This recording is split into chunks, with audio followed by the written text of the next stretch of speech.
Hello everyone, welcome back to another commentary. I'm Captain Logan. And I'm Vince. And Vince is guesting with me today to talk about and watch The Phantom. I've never seen it before. I think this is gonna be fun. Oh really? Oh man, I don't...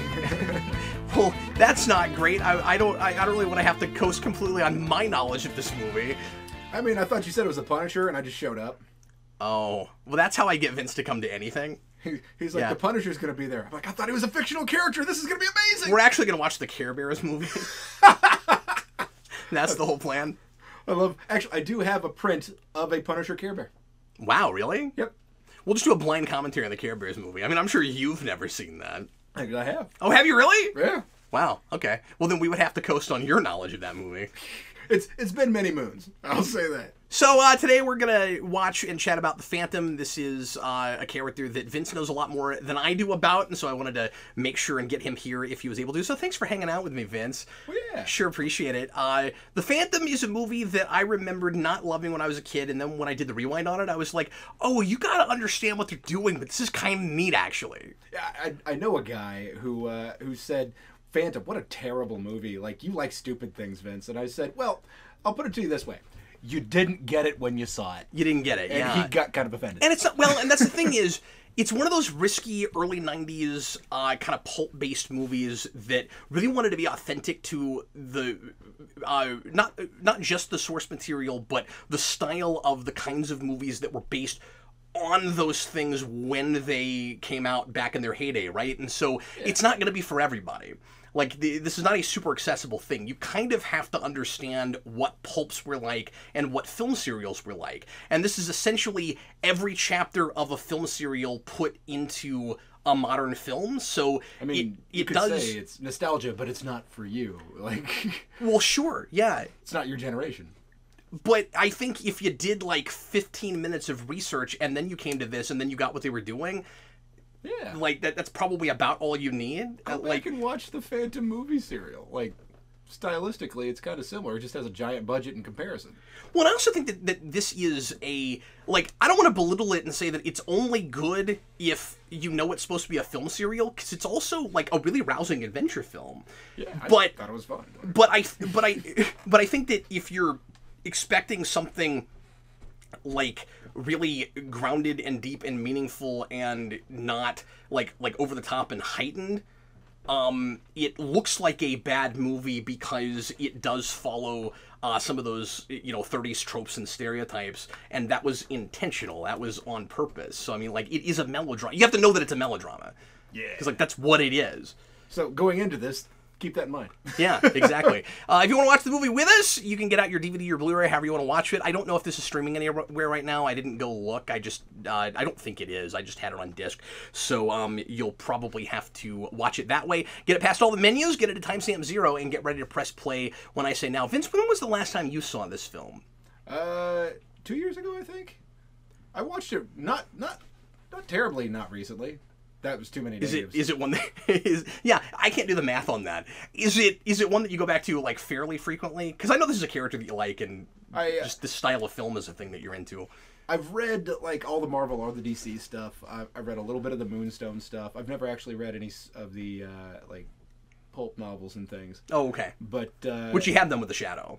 Yeah, I've read a little bit of the Shadow pulp novels, and the Phantom, I come back to it probably every couple of years because I don't know. I think this movie's entertaining, and it was a thing for me when I was a kid. Like, I saw this movie. Oh yeah. Not terribly outside of when it came out. So, actually, I don't know what time frame it was. Maybe I was just super gullible teenager. I don't know, but I thought it was charming. Like, it's anyway. I guess we could watch it. Yeah, let's go ahead and get into it. We'll talk about it doing that. Everybody, please press play right now.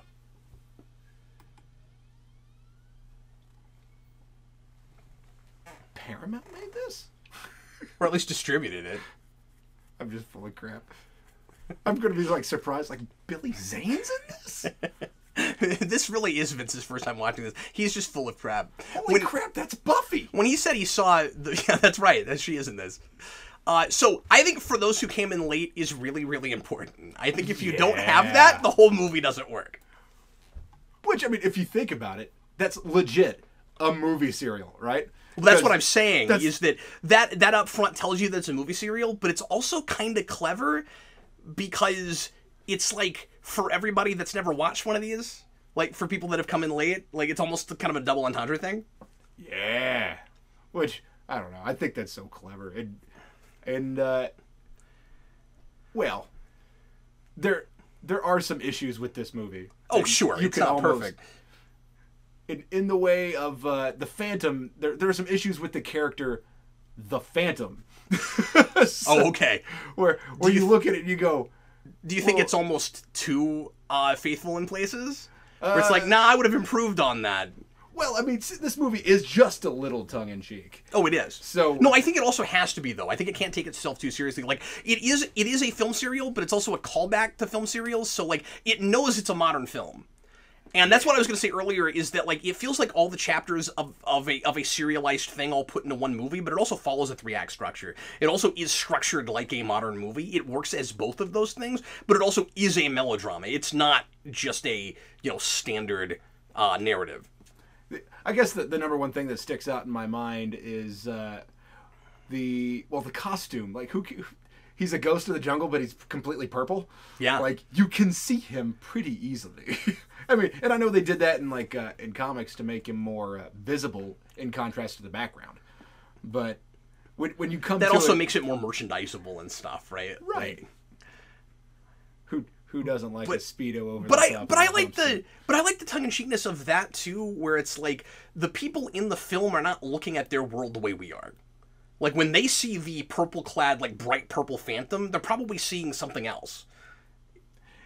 Yeah.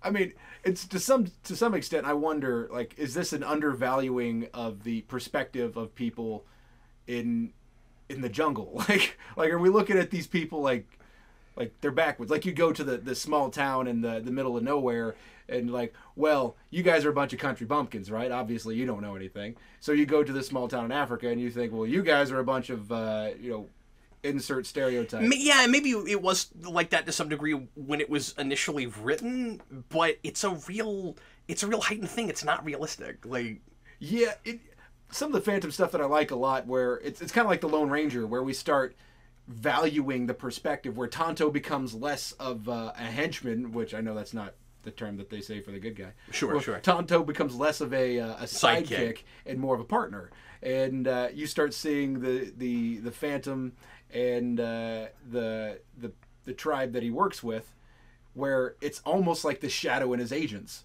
So yeah, that was some of the cool stuff that DC did back in the 90s. Well, and you can take this material more seriously. They just decided to kind of go back to the roots of it with this. Yeah. I mean, I think there's a lot of different ways to handle this. What's interesting about the Phantom and this is not a character I know a ton about, so Vince is going to have to fill in for me here and there, but we'll see if I can. The Phantom as a legacy character is really interesting because you can put it in any time period. Yeah. In the 90s, we did a cartoon show, which is well-liked, but that I never watched, called Phantom 2040. It wasn't very long. Which also had a decent Super Nintendo game. And Genesis, I think. And anyway, you go into the future with it because he is going to keep having children and they're going to keep pretending to be the ghost who walks from, hundreds of years back. And so we set this in 38 because that's the period that it was initially set in, but this could have been a piece set 100 years before it, and it could have been a piece set 100 years after it. That's one of the things I always kind of... I don't know why I like that so much. I just love the idea that there is a legacy. There is a forever in this. And unless, Dynamite did publish a book some odd years ago that was called The Last Phantom, which I didn't actually read. But I heard about that, but I haven't read it either. I don't know why I didn't read any of the Dynamite stuff. That's so weird to me all of a sudden. That's a fun idea. Was it set like in the far-flung future? Or? I have no idea. Oh, okay. You don't know anything about it? I didn't read it. It just occurred to me. Just bringing up a title. He just knows that book happened. So The Last Phantom was a thing, and there was lots of blood and stuff on the covers. So perhaps The Last Phantom was legit The Last Phantom, or maybe it was a red herring. I think, yeah, sure. Read this book because he's gonna die. Or it might have been like all of the Marvel The End things, where it's like an out of continuity. Like, what if it was the very last one? Which some of those Marvel The End things was like legit the end for the character. But then one or two of them, like the Fantastic Four, was not the end. Like, it was just... So why'd you call it that? Like, you guys did a far future story for those characters. What is wrong with you guys? Marketing geniuses. The Phantom is weirdly one of the easiest properties to make multiple installments of. There's no reason this couldn't be a big franchise if only people cared more about it. And this is, at least the like genre that this movie falls in, which is like jungle adventure and also like artifact chasing. It's Indiana Jones, and was written by the guy who wrote The Last Crusade. So I mean, like they knew that when they went to him, where it's like, we want it to be like Indiana Jones, and that's why it has that feel. Is just not going to be a thing that in 1994 or 5, whenever this came out, is going to 93 is going to appeal to a lot of kids. Like, we've kind of gotten past that. I don't think there was a lot of like of like artifact adventure films anymore that people were really into. Like, we were a couple of years now past Indiana Jones, and we were getting into another generation, and you know, other things were kind of more in right then. And so I think this might have been the wrong time for this movie. Yeah, a little late on the uptake, huh? A little bit, yeah, because it's handled really well. Like, the genre that it's playing in, it understands that it does that really well. A lot of really inventive set design and costume work and prop work. This looks as good as any Indiana Jones movie. You know, maybe I mean, they come later in the movie, so you should probably have seen this movie before you listen to the commentary. But yeah.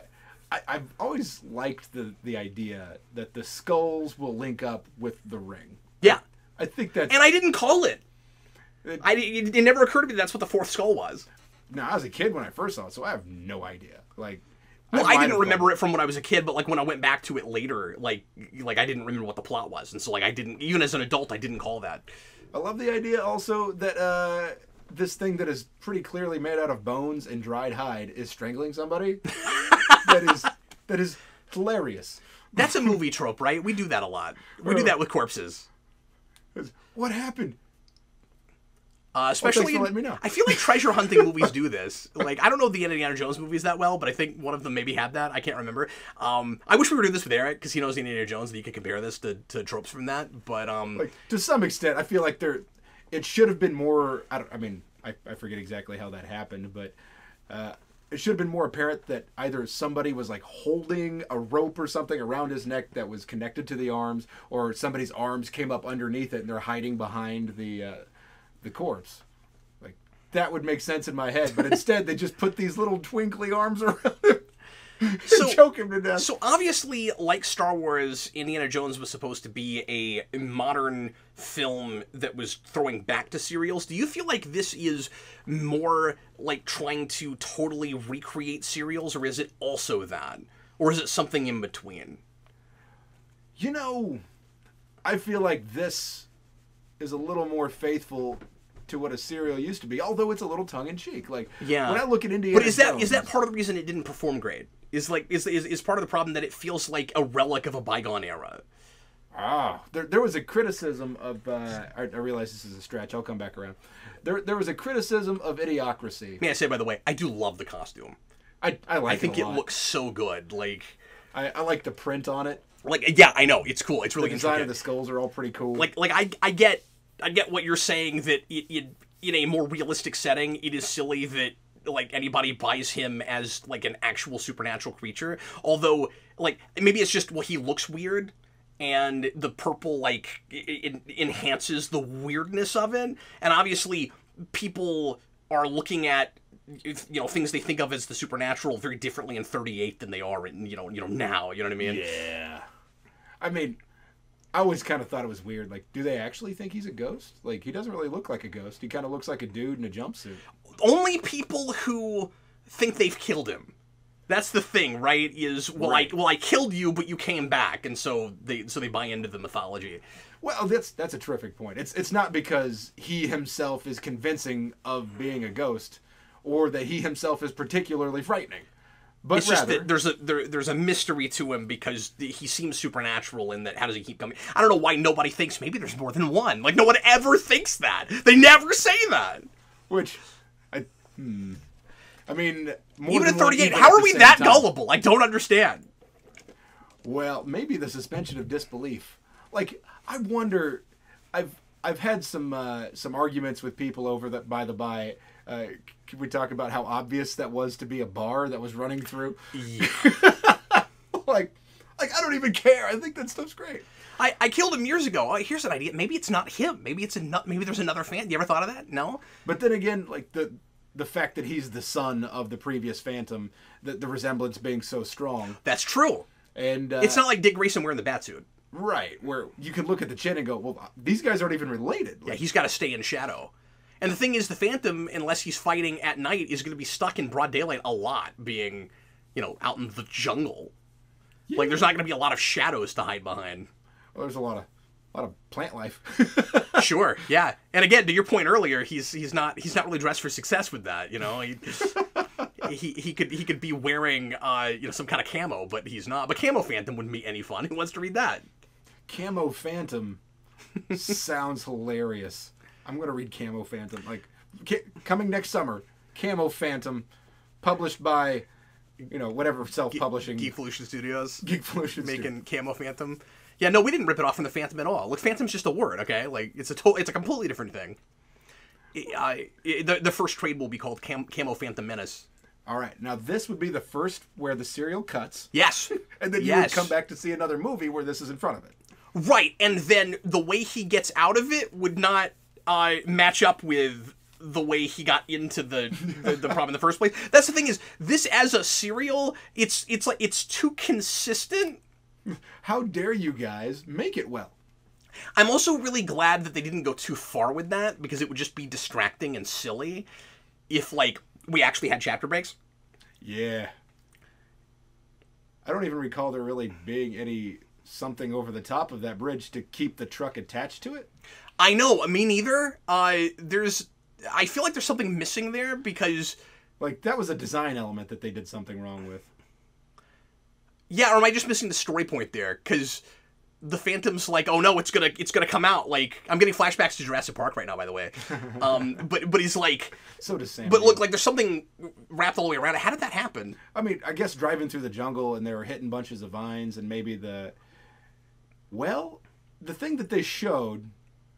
I guess anybody want to rewind? The thing that seriously, they showed we can't do was that. The tire breaking off a piece of the planks that was being held up. Oh. And then the thing immediately stops. Now, but it does look like a movie prop. It's really funny how tightly connected to that bridge it is. It's like, how did you guys do I also think it's really fun that we finally do something with that bridge far enough into the movie that you figured we were done with it. Or is it the same? Is it a different bridge? Or is it the same bridge?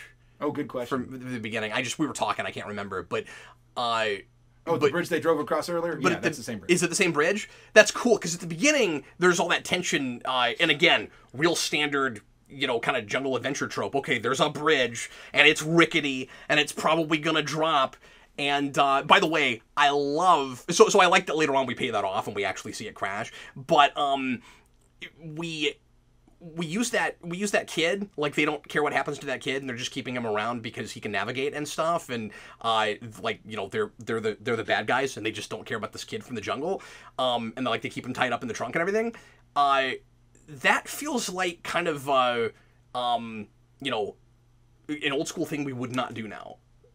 I don't think a movie now would have that with child endangerment and all that. We're not gonna put the kid in the car and let him drive across. You know what I mean? Yeah, well, I don't know if you do that guys. now. Yeah, it's to some extent there are hot button topics. You can't do that to a child, and we don't want the bad guys to look too despicable. I guess I'm just saying we're safe about things a lot these days. I'm not saying we never put kids in situations where I guess I'm just saying I haven't seen that in a long time, and when Roger Ebert reviewed this movie, which by the way he gave 3.5 stars. He loved this movie, and he was a big Phantom fan when he was younger. He, or at least that's the sense I get from reading his review. He kept calling it a red-blooded movie, and I think that's exactly right. That it's a movie that feels like it has visceral stakes, and so it's a PG family film, but it's not afraid to put its characters in actual danger, and it's not afraid to have actually scary stuff. And maybe even that's it's to some extent recognizing an issue of racism, where Yeah, exactly. A couple of these white guys are like, well, they look at this kid as not being particularly important. That's part of the point I'm making, is that we like to do a lot of kind of retroactive history writing now. Yeah. And we're kind of afraid of those kinds of issues, and we're afraid that if we portray it that way, we're advocating for saying it's okay, even if it's the bad guys, where it's just like, we're just not even going to broach that topic. It's like, nah, that's what they do, though. You can characterize and I get that it this as is a not bad a, thing. and I get that this is not a realistic movie, but that's the kind of situation the comics would have done. Right. So Phantom being a person kind of, and that's one of the victim reasons circumstance himself. we're supposed to not like those guys, is, look, they don't like this kid just because he's of another race, like they don't care. Yeah. And yeah, they see him as disposable because he's not like them. So Phantom coming to sympathize with people by being put into a circumstance where he has to recognize the humanity of another group of people, therefore choosing to grow up amongst them. Yeah, and we're also like recognizing the sensibilities of another time without necessarily saying it's okay. Right? Yeah.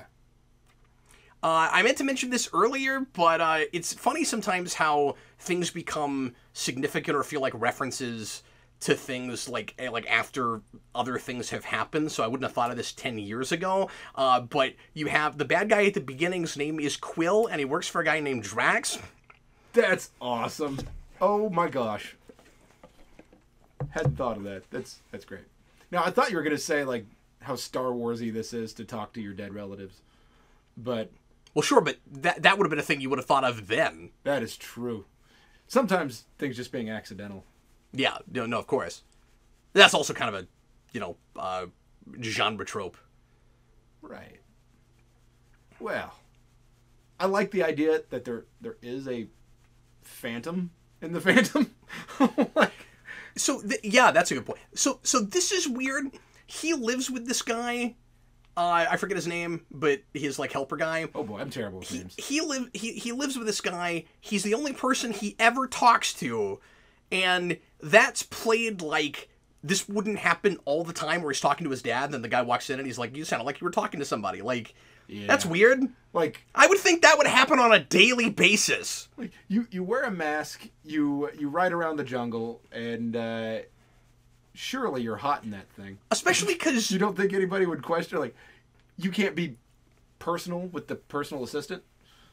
Yeah, well, and I kind of get why maybe it's really personal for him and he doesn't want to, talk about it. I think it's just weird that it plays like it's never come up before. Like, however you would deal with it, whether it's like, he comes clean and says, no, I'm talking to my dead dad, or like, it's a thing, but I don't want to tell you about it. You know what I mean? But it's weird that they've never had the conversation. It'd make more sense if he were to roll in and say, he's talking to yourself again. Yeah, exactly.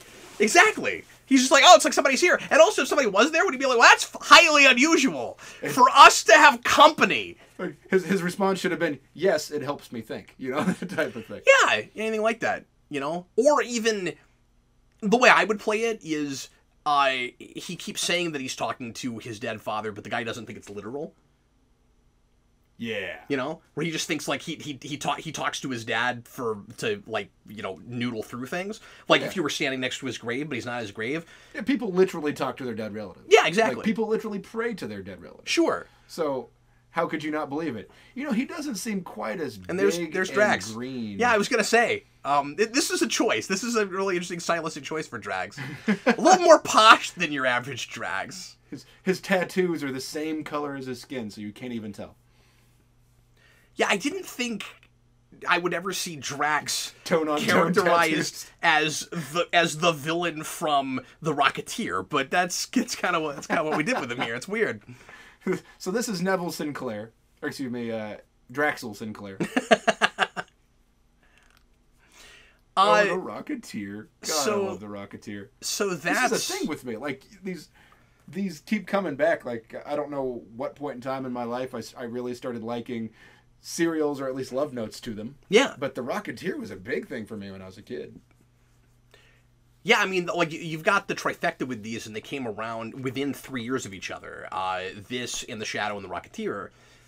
And to some degree, Dick Tracy. Yeah.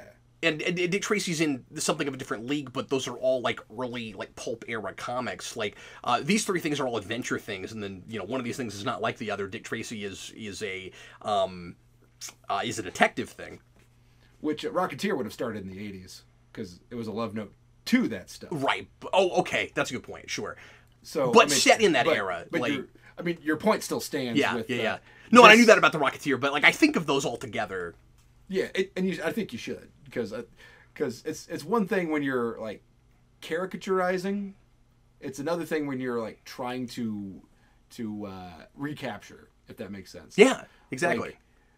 Like if you were to make Dick Tracy in the tone that you did this, it would have been more like a detective movie. It would have been more like anything else, Mike Hammer or whatever.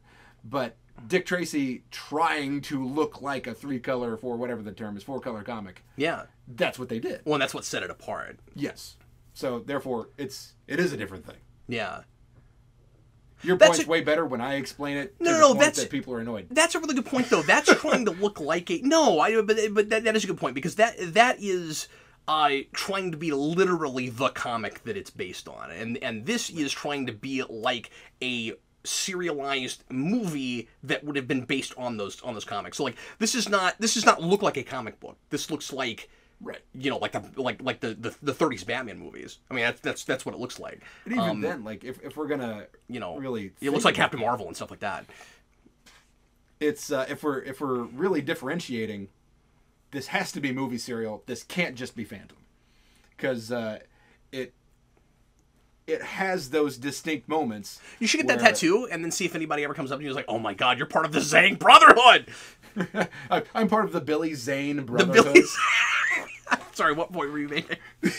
Heck, I don't know. But this has to be a serial. It can't just be the Phantom. Right. Because it has those moments that are clearly like the truck turning upside down, the having to rescue him. Now, I mean, every action movie has its action sequences, but you have these. But these come right out of like it's those tropes. It's those beats. Oh, how's he gonna get out of this one? Type of thing. Where especially with traps, 60s Batman death traps, and of course that show was intentionally making fun of this kind of thing. Exactly. Except he doesn't come. We don't have like super absurd ways for him to get out of them in the context of what we're looking at, right? Like some of it is absurd in that it's such a heightened piece. And like the Phantom's able to do everything, like he can fly an airplane and like he can do everything. Yeah. And it's tongue in cheek about that. There's a scene toward the end where he flies an airplane, and Hillary Swanson, whatever her last name Christy is. Swanson. Chris, that's what it is. Thank you. I don't know why that came so fast.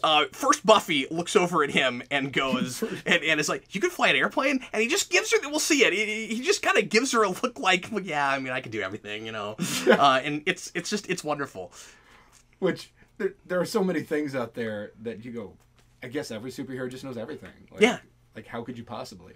But especially this era. Yes. Golden Age superheroes, they can do everything. And why not? I mean, to some extent, this guy is not entirely unlike Batman, where he spent years of his life training. Like, right. You become the Phantom. The idea is that you seek out a lover out there in the universe somewhere, and you create a sire, and that person studies. Yeah, we always talk about the I'm Batman problem, but you had this a lot earlier. There's the I'm Shadow problem. There's the I'm Phantom problem.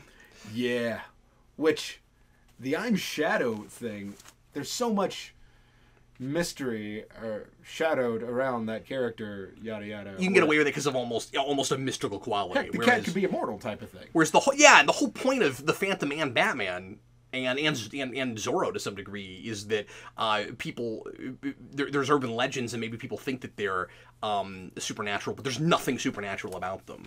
They are extraordinary human beings, but there's nothing supernatural about them. Occasionally, this set is amazing.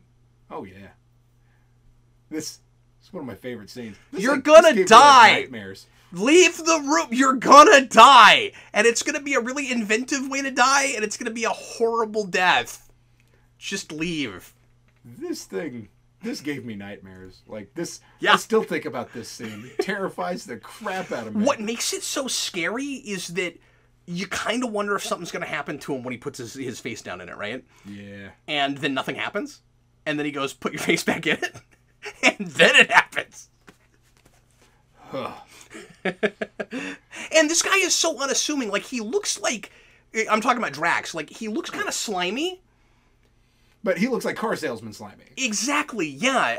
You have to almost keep, despite all the horrible things he does, you almost have to keep reminding yourself that he is sadistic and will do anything to anyone. And I like all the examples of his hideousness. Like, there's not just one token one. He keeps doing it. And you keep not expecting it. Like, later when he throws the spear to that guy's back, like, I never saw that coming. Yeah, mainly because I didn't assume that he knew how to throw. Sure. But, I don't know, these are just classic. And we do it off screen, which is so classy. And it's worse because you saw it off screen. Because it was off screen, right? Like, oh, God. It's such a good scene. There are plenty of movies out there that drive me nuts that they show too much. Yeah. Like, I liked the remake of The Wolfman. I liked it quite a lot, but I feel like they should have taken a lesson out of Jaws book where, I mean, actually, I guess there was a Jaws book, but I mean, you know, a lesson out of the movie Jaws. Don't show too much, you know? I'm going to go this far. You put that scene in a Marvel movie right now and it looks edgy.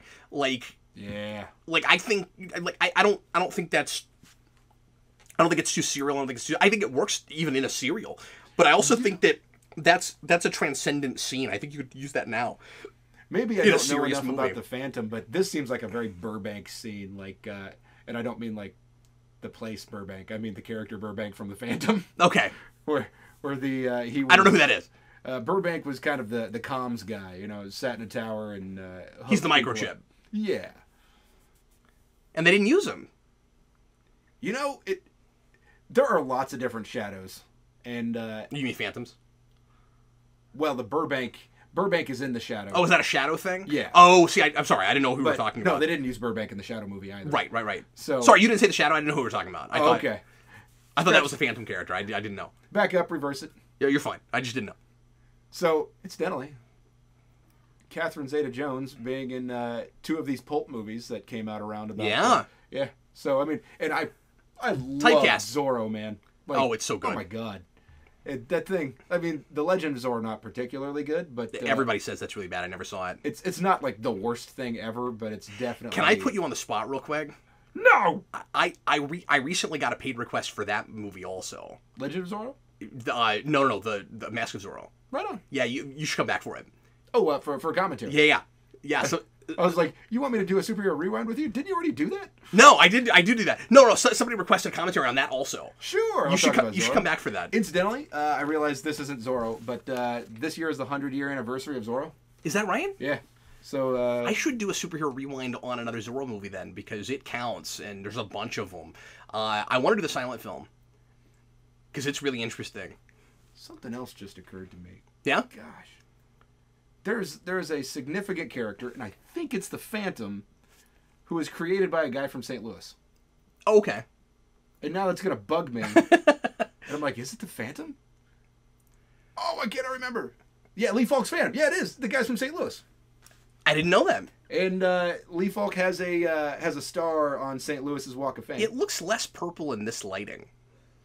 I like the color. I think it's a good choice. It's kind of a like maroon burgundy.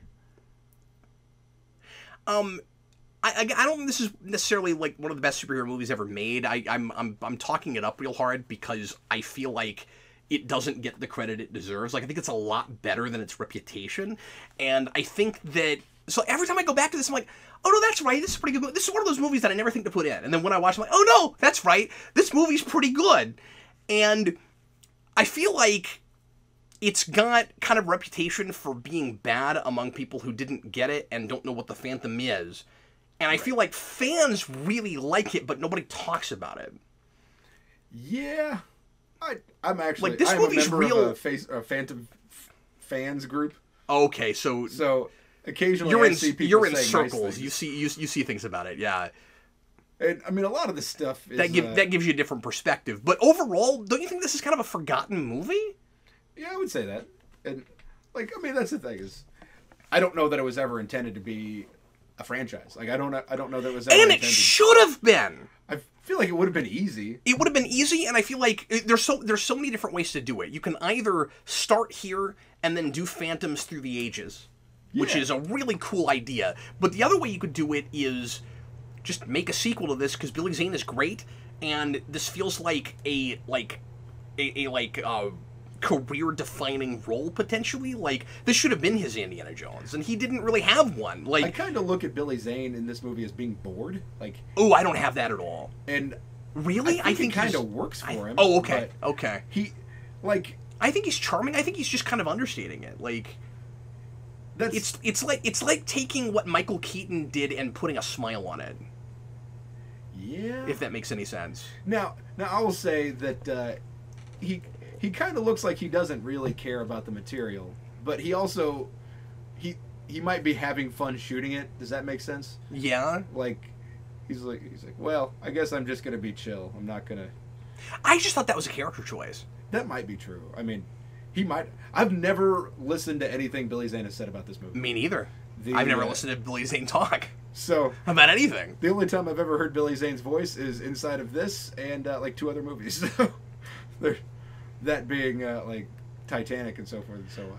I really like it at the end. Oh, Garan, that's his name. I really like it at the end when his, when his helper guy Garan explains to the girl that he doesn't actually think, because we don't really know anything about him at all. And then we get to the end, and he's like, "Oh no, I don't actually think he's a phantom. I don't think he's a ghost. Like I don't buy the mythology. I just like calling him that. I just think I just like saying ghost who walks. I think it's cool."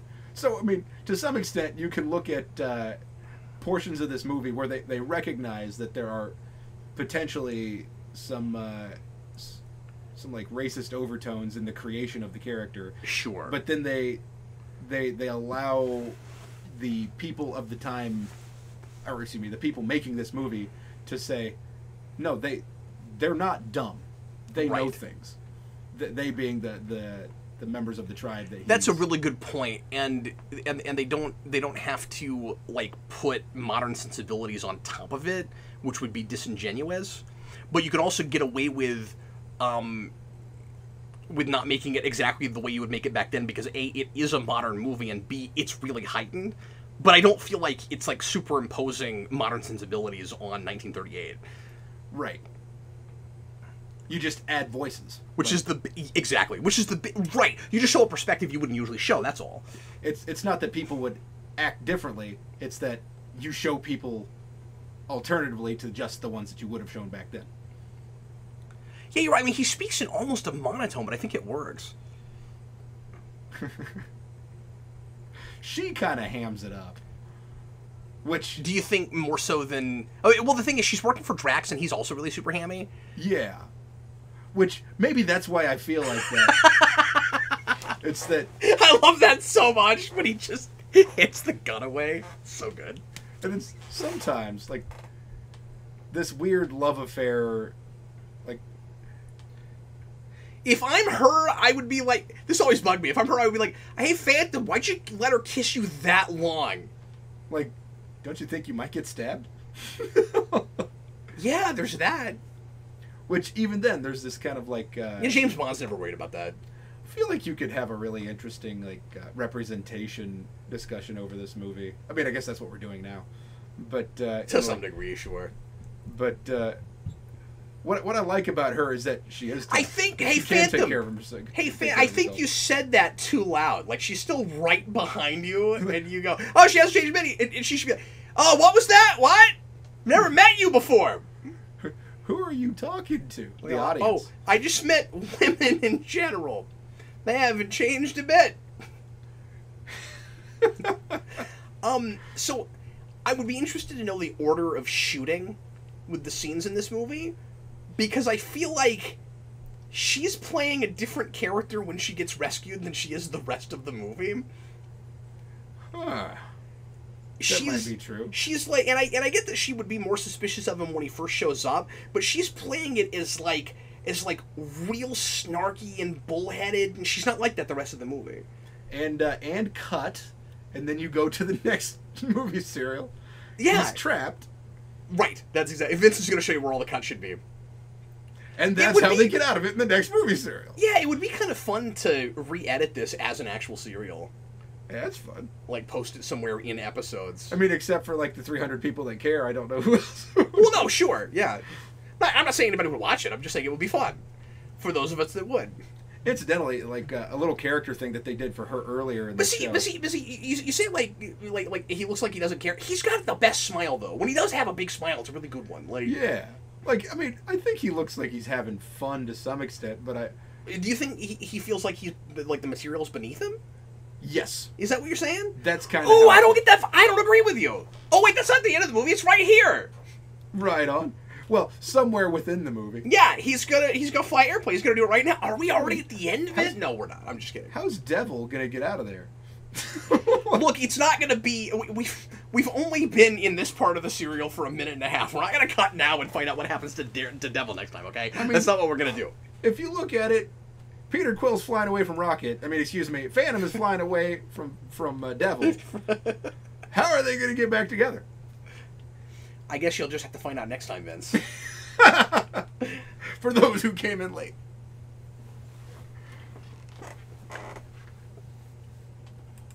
Oh, heck. So the subtitle on this DVD just don't work. They just put up random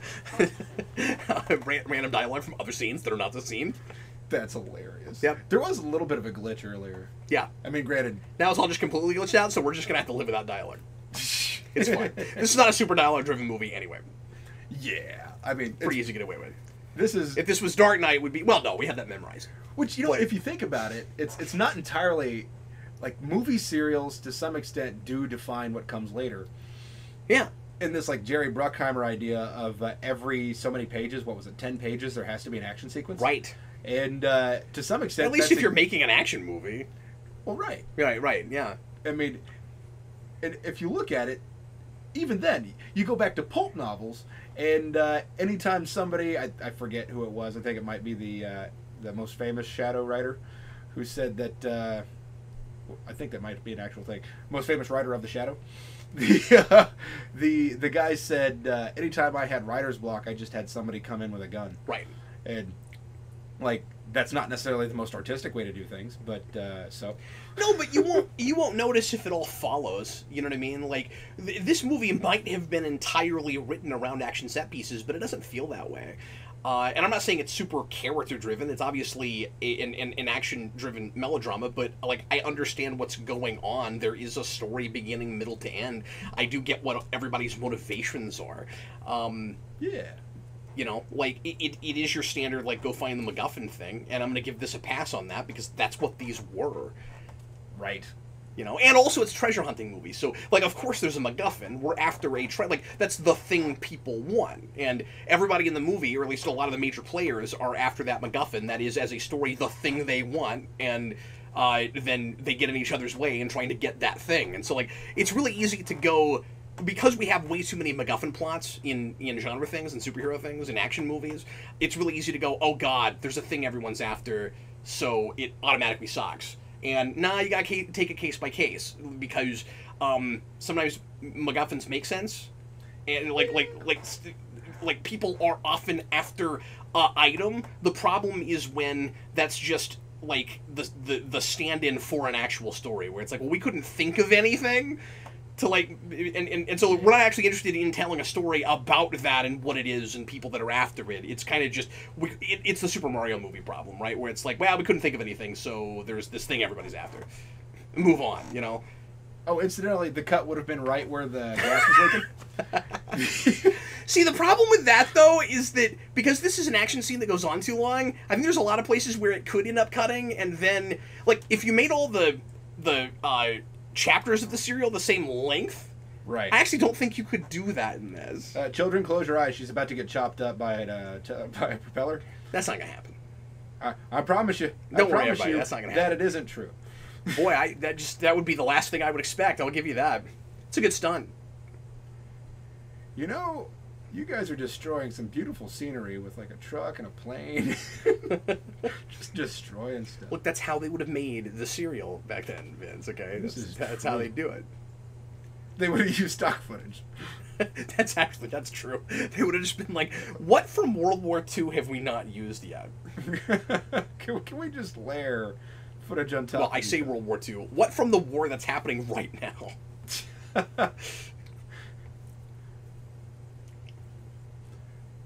You know, isn't it kind of interesting that this is a story that takes place in the middle of World War II and you almost don't miss it? Like, No. because, like, our bad guys in this are not Nazis, and we hardly talk about it, if we talk about it at all.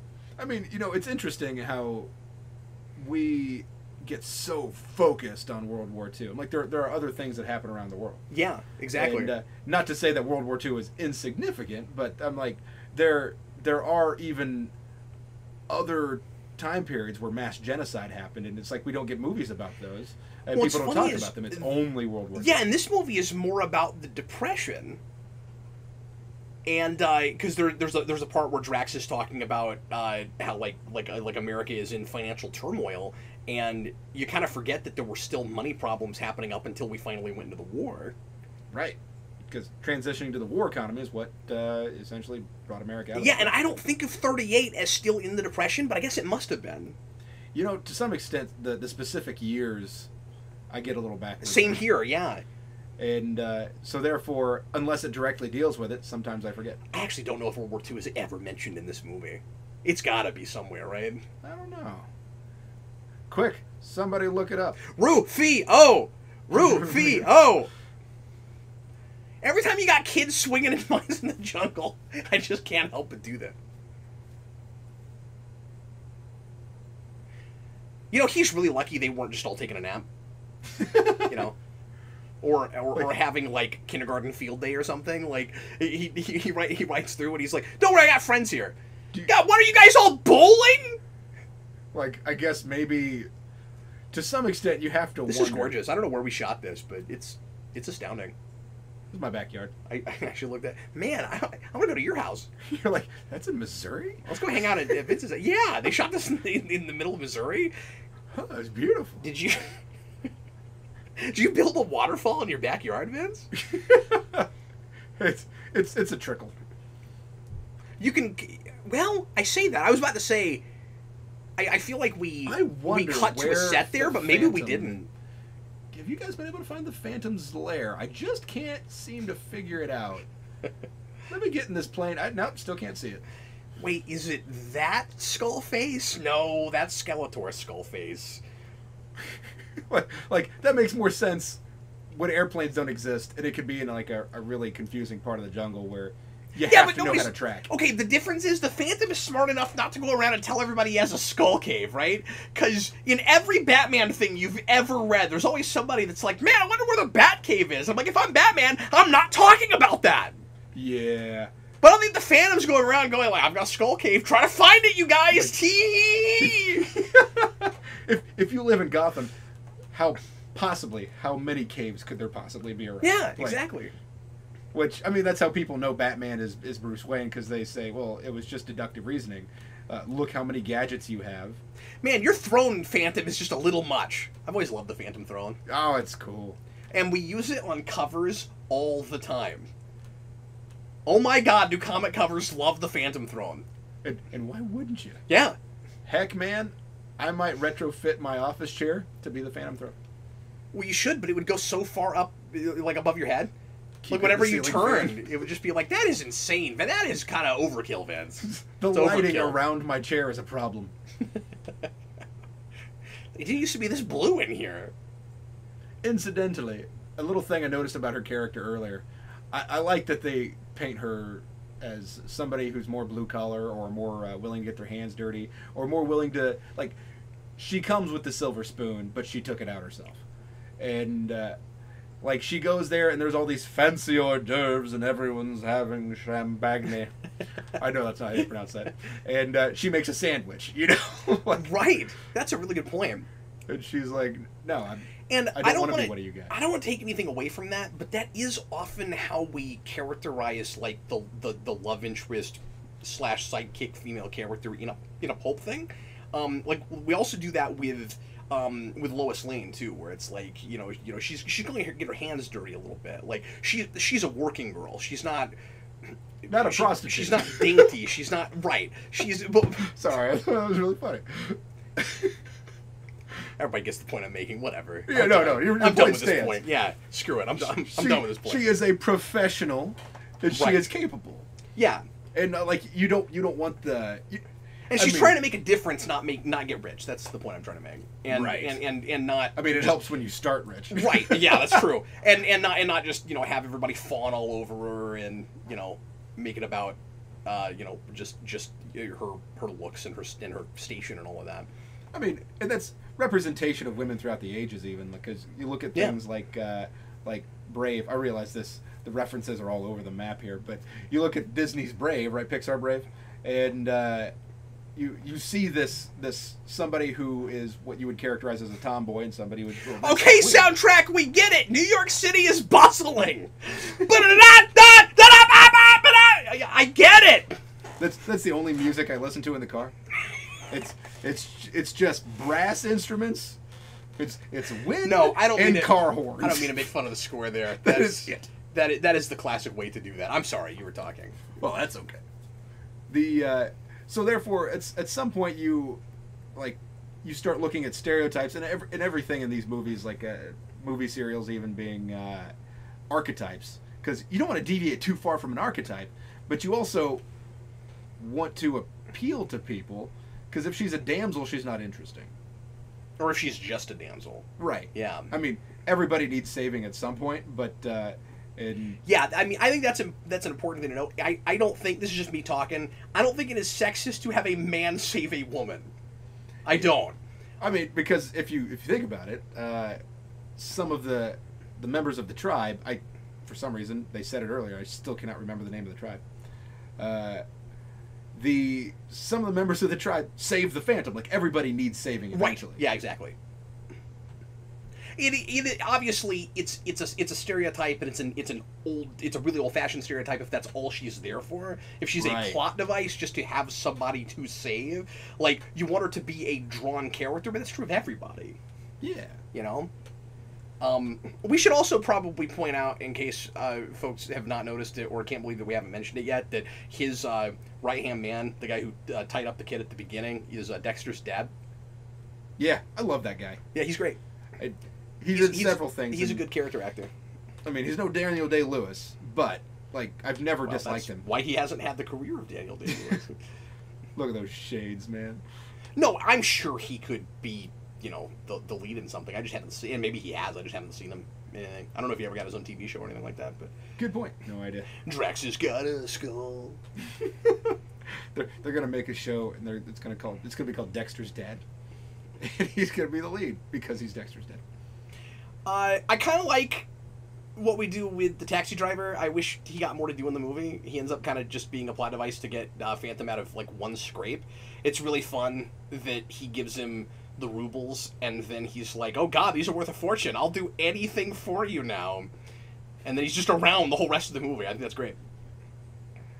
Yeah. And that's a character that feels like he's set up here and he'd be great to really flesh out in a sequel. Yeah. This really feels like one of those movies, and I love that there's not sequel bait, there's not anything like that. It stands alone fine. It needs one, though! Or at least it would be great to have one. Yeah. I mean, there's so much more you could have done with this material. And that's the thing, is that sometimes you have these movies that are, like, such a self-contained, amazing story, and then they want to make a sequel. But this one, I feel like you're not going to ruin anything. And I'm not saying there's no precedent to live up to. Well, that's true, too. And also... I think it's easy to make another one of these, and it isn't just the same story again. Yeah. I mean, you would run that risk if it's also about running after an artifact, but I don't think just because you did an artifact chasing movie in the first movie because you wanted to do something like Indiana Jones, it has to be that in the next one. Something just occurred to me. This is... Yes, Vince, that's a skull. Indiana Jones made a movie about crystal skulls. Drax has got a skull. Yeah. Indiana Jones ripped this off. Well, probably not, but it feels like it. Yeah, good call. And this being better than that movie? By a lot? Do you think The Phantom is as good as Rocketeer, or is that a league above this? Oh, I'd say Rocketeer is better. Okay. And I base that purely on personal preference. Okay. Well, and of course they're doing different things. Like that's also a heightened, pulpish kind of thing, but it wants to... but it's more fun as a like alternate history. Yeah. Like it's part of the charm of that movie, and this just isn't that as much. So, but then again, maybe that's the World War II fetish thing. You know, like we have this. Maybe I like it more because it's directly punching Nazis in the face. Like, sure, yeah. So who knows? Well, that's got more of a human hero, I guess. Yes. You know what I mean? Like this guy, and I'm not saying that there's no legacy to it. Well, no, I just mean like he's a little bit more flawed. He's not the perfect classic hero, right? Like he's got a little bit more of an arc, you know. He has the things that make him special, but really the things that make him special is the fact of what his job is. He flies a plane. So therefore, and he's also very inquisitive, and he's really interested to try things. He's a risk taker, therefore. Yeah, that's a traditional narrative before it's a straight up melodrama like this is. Yeah. So that's why I like The Rocketeer more. Yeah. Maybe because it's not fair to compare with them. Which? Oh, you're dead. He threw javelin in high school. Yeah. I wonder how many takes that took. I'm just kidding. Oh, finally, we nailed the extra. I just love how nonchalant he is about this. All right, just moving right along now. Who else wants to get stabbed in the back? No, not you? Do what I say then. Nobody question me, and this won't happen to you. I feel like getting stabbed in the back. I like that he ducks under it. You could have walked around. It's so good. He's making a point, especially by taking that out. Like, to get through a person's back and sternum, you'd have to throw that thing real hard. This would have been... It's a really heightened universe, Vince. You wouldn't question it if it was in a comic book in 1938. You would have said nothing about it. That is true. I don't see your point. Well, my point is the thing I said that you understood, okay? It would have been going way too far, but it would have been really funny if he pulls that out of his back, and he's talking, and the guy stands up, and then he stabs him again. You know, I think one of the things, like, I don't think there was ever a chance that oh, you're right, it's not a cartoon. It's, forgot about that. He's Elmer Fudd Capone. I think the thing that makes you keep coming back to the sequel is like it's almost designed for a sequel. I don't think there was ever a chance that this was gonna get one. No. But rather that the Phantom, by nature of the premise, is you could make a movie infinitely. Well, not necessarily a singular movie infinitely, but infinitely you could make sequels about the next Phantom. Yeah. But well, and that's the thing is, so I laid out the two ways you could do this. The third way would be do a franchise with Kit Walker, with this actor, and then take some time off or directly go into another franchise, right? Like, you've got a built-in soft reboot every time. Oh, yeah. Like, anytime you want to recast, you've got the James Bond thing. Or previous generation. Except it's even better because you don't have to keep pretending like certain bits of it didn't happen and like he stays the same age. Like you just hire a different actor and set it in a different time period. You can't do it too often because it's not like you have a Phantom every 10 years. It's generational. So you do one. Like if you start in the 30s, you do one in the 30s for a while. You let him get older. Maybe you play through the 40s, and then when you recast, you set it in present day. And then after that, you're stuck in the future. Like, there's really nothing you can do about it. Or you go beforehand. Right, yeah, you do a prequel thing. Like, that's... Earlier I said, you know, it just occurred to me, and then I went for the joke instead of the thing that actually occurred to me. But the thing that occurred to me is that this movie is not an origin, but it's the first Phantom movie that is not a movie serial. At least that I'm aware of, anyway. Yeah, that's true. Well, even generationally, like let's assume this is the first Phantom movie, okay? Not a movie serial, not something that was low budget, intended to just make your money back. This was an actual movie, and it's not about the first Phantom. You don't feel like your hand's being held. It's nice when there is a little bit of mystery for the audience about the character that's supposed to be mysterious. Yeah. But not going as far as Tim Burton did with Batman, where you just can't relate to the guy at all because he feels like a non-person to some degree, where he's just cutting you so far off and he seems like a crazy person. Like, this splits the middle on that way better, but also a Phantom origin would be boring. Like, the point is that it's legacy. You don't, like, after you've read some Phantom for a while, and I'm sure somebody's done this, it might be fun to go back to the very, very first one, but starting there would have been dumb. Yeah, like in my brain, the earliest Phantom that I actually care about is the son of the first. Like, I don't want to see the person come to the realization that he can become the Phantom. Yeah, because that feels like back matter. Now, there might be a story there. But I've got to read some Phantom for a while before I'm going to care about that. Yeah. Which, I mean, I actually would care about that, but that's because I've been breathing some Phantom for a while. That's the point I'm trying to make, yeah. And now it's a drug. But you wouldn't want to start there. It would be just preposterous. And that was the smart thing we did with none of these things in the 90s where we went back to pulp characters or origins. We didn't try to do a Shadow origin. Also, interesting point about Zorro. Now, to be fair, with the Shadow, we did give you his origin in the movie, but we didn't make the movie just the origin. Right. Like, sort of like the way Daredevil did it, right? The movie. Maybe what I like about a lot of these pulp characters is that it's straight to the interesting part.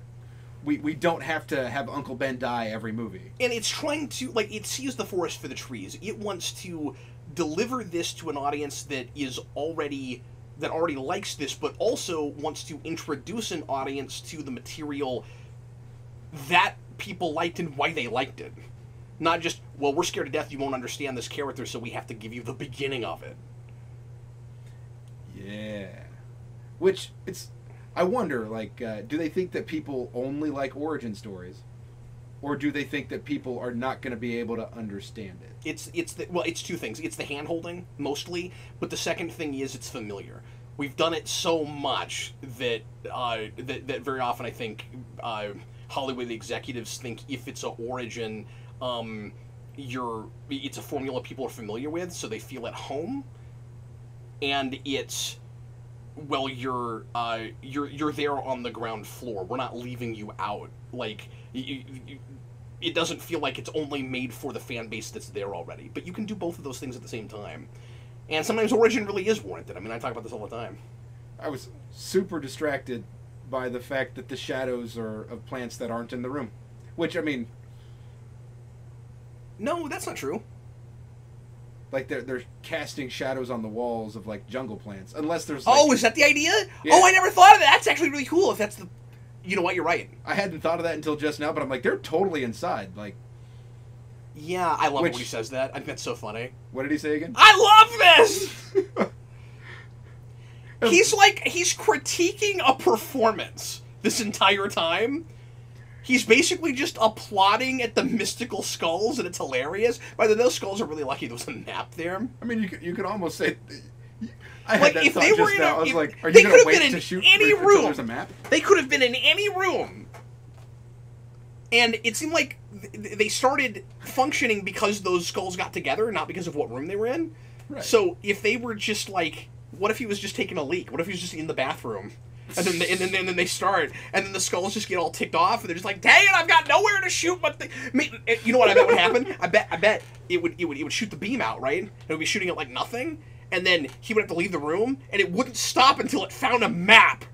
Until he'd just be blowing up crap while he's walking around everywhere with these skulls. Or maybe it would shoot through to the nearest map, and then you'd have to go find it.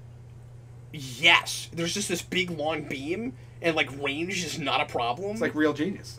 That is a crazy superpower. Like the ability to detect maps and only maps that have. It's folded now. You just have like 17 points. You got to figure out which one it is. What if it goes to a globe, but the globe spun around? It is somewhere in the new equator. Well, my it's just shooting like slightly under this globe until you put it to where it goes, and then it comes off. I really don't know how the map thing works. He got really lucky. It's not a thing with a serial that you would necessarily think about. Like, it's absurd. They know it's absurd. It's fine. You know what I mean? Like, it's a melodrama. He shouts out, "I love this!" Oh, it's the best. Yeah, exactly. They know what they're making, and everyone involved knows what they're making. Are you impressed with Swanson in this? I like her. I had kind of a little crush on her because of this movie. Really? Interesting. I didn't realize that's who that was until my last viewing of this. You know, if Peggy Carter came out in the 90s, she'd be great. Yep. She doesn't, like, when you go back and look at Buffy, she seems against type. Like she doesn't seem right for this. Yeah. But in the film, she's great. I like it. Now, I don't think she's a great actress, and like I think she's good in this, but this is a real like over the top heightened thing. I think if this was a more serious movie, I don't know that she'd be great. You know, I don't know that I've seen her in anything other than this and Buffy. I think I have too, so I mean, I'm just basing it on those two things. Turns out she had an Oscar-winning performance that went straight to video, and that nobody saw happens it. all the time. Yeah, I don't think that's how the Oscars work. We need the Oscars for direct-to-video movies. That'd be hilarious. Well, I mean, my favorite guy has won both an Oscar and a Razzie, right? Well, sure. So, Well, yes, but Dan Aykroyd is terrible in a lot of things. well, I would say the product he produces is maybe Well, yeah, questionable. sure, exactly. Because I love his performance in most everything, but occasionally the unbridled nature of it. Now that's a discussion for elsewhere, but That's specifically true. Nothing But Trouble. I would say he's terrible in a lot of places. We should go back and watch his sitcom, his really short-lived sitcom. Oh, Soul Man? Yeah. I used to love Soul Man. I did too. I bet it doesn't hold up at all. I bet it's terrible. You can't find it. I don't know where. Like, Oh, there are ways. heck, you But no, find you're it, right. I'll watch it again. Okay, all right. Look at the pilot. Man, every Maybe time- that will finally be the video that gets 0 views. The people are like, Soul Man? What the crap is that? You guys did a 30-minute dissertation on Soul Man? I like that his adductors are strong enough to strangle two guys at once. Okay, so I want you to look at this scene, and I want you to, with a straight face, tell me no one making this saw Batman '89. Because this is just that scene. Does somebody shake the hand and get electrocuted? No, it is shot very similarly to the chemical plant, and he's wearing like the same hat and gun and everything. Like, Oh. it's that scene. And of course, that movie is the reason all this stuff happens. You know, so like obviously we're going to be influenced by that to some degree. Like, there's no way this movie gets made if '89 doesn't happen. Which, I mean, the kind of maroon burgundy of the suit, depending on the lighting, is probably muted because they wanted to try something that wasn't like bright for color, you know? Yes.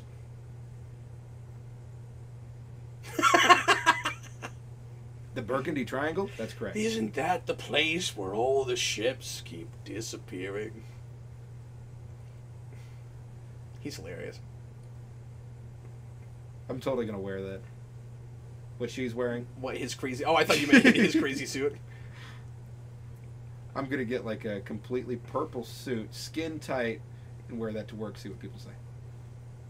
That would be a really fun suit to cosplay. I've never seen that at a con. I've never seen anybody do the Phantom. That's a good point. You know, that's the thing is, I'm not brave enough to wear a leotard, so... Me neither.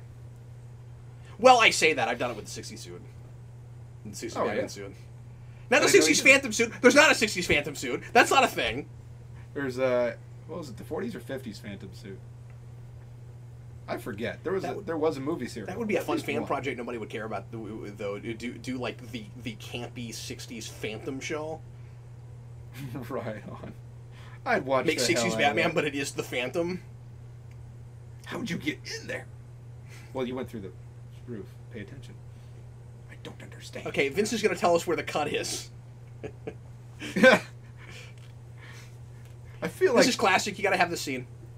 I really liked that. I feel like that's dangerous, is just insanely dangerous. Well, yeah. You start setting and off bullets. Probably impossible, but again, it's a melodrama. Right. Why are you taking this movie so much more seriously than the movie is taking itself? Well, I mean, we did talk about the fact that there was no top on the oh heck, there was no netting over the top of the bridge. Therefore, how did that thing get stuck in there? That's fair. I thought you were going to say, we did talk about the map finding skull. Oh, that's also a better example. Like, physics are not a thing that matters in most action movies in general. So see, if I were going to make the campy 60s Phantom, what I would do is I would have him go down the elevator, and then later on I would have him have to go back up the elevator, so he would put in like the rockets that Adam West Batman has that go underneath the elevator, that have like the colored smoke that come out of the bottom, and then he would like shoot back up it, but really slow. That's great. So the There's really a crazy cool, man in the street. The cool. hey, officer, could you arrest the creepy purple man?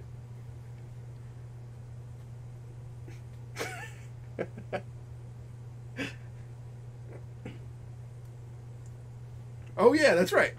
Ow, I'm smiling. I'm harmless. But yeah, the Phantom's signature move is crossing his arms across him and then firing 2 guns, which is always the coolest thing. Like, that's never not cool. And you see lots of folks do that too. Like, it's... Yeah, but it's a thing I specifically think about with the Phantom. You know, I noticed a while back... And, like, we intentionally in this movie, he's riding a horse, you gotta have that. We intentionally save it for the end of the movie. Because I think fans kind of expected it, and they don't do. There's like a token moment where it happens. So don't tell me it's a thing everybody does, because that is a Phantom thing. Well, you know, maybe it is, right? Maybe you specifically mean crossing your arms in front of. Yes, you cross your arms like this, and then you fire 2 ways without looking at the people you're shooting at. You know, it occurs to me that a lot of characters I like. Well, maybe not a lot, but there's at least 3. Are you like a giant Lara Croft fan? No, because she's like a 2-gun shooting character too. You know, I didn't hate that movie. I never really liked the games. Did you see the new one? No, is it pretty good? Oh, I love it. Oh, I'll have to see it. I'm in the minority. A lot of people didn't care for it. God, I love it. It is the... Well, I mean, a lot of people hated Tarzan too, but I thought it was pretty good. It is the Batman Begins for Lara Croft. Right on. And, like, it's taking a lot from that movie. And you know how much I adore that movie. So, like... But I don't know. I thought it did it really well. Like, for some reason... And I thought like it was just thrilling. Lots of really just great set pieces. I like people with twin handguns. Like, I've always called it twin Colts, but... it occurs to me that maybe not all these guns are Colts. But, like... But you sound knowledgeable when you say it. Like, Punisher, Shadow, Phantom. They stick out. And I have statues of each. Well, 12-inch figure. I feel like if you rearrange that, you could get a character. It would sound like a fighting game character, but like Shadow, Phantom, Punisher. Phantom, Shadow, Punisher. Kind of like Ninja Viking Cowboy. Yeah, exactly. Or whatever order it came in. Look, everybody, we got a tiger. So what does Billy Zane and Zach Galifianakis have in common? They have acted next to a tiger. Oh, wow. Cool. I wouldn't have called that. Even looking right at it, I wouldn't know the answer to that. That's, Wouldn't have even had a guess. That would be, oh, heck. Hangover, yeah. Oh, okay. I like how limber he is. I mean, of course, that's what movie series are about, is they do all their stunts and stuff. Now I want to see a remake of Split where the Phantom just saves the day at the end because, like, it all turns out to take place in a zoo and just the Phantom shows up. So yeah, like Al shows up to help out right then, and then he's really not going to be important in the rest of the movie if memory serves. I think you're right. Well, I mean, they go back to Africa not too long from now. Sure, you're not going to take the taxi driver with you. Get it, Al! I've always wanted to go to Africa. Do they have taxis there? I feel like at some point, she's just evil for the sake of being evil. And I love there's a moment where Swan's like, "Why are you so awful?" And she's like, "'Cause I love it." It's great. Well, I mean, she does rethink things at the end, right? Like, she's in this for money, and then she starts realizing, well, maybe I'm kind of a terrible person. Oh, does that happen? I think so. I mean, again, it's been a couple years since I've seen this movie, but the reason I rewatch movies... Oh, hi, not Alfred. Hi, not Alfred. Who are you talking to? Vader, leave me alone.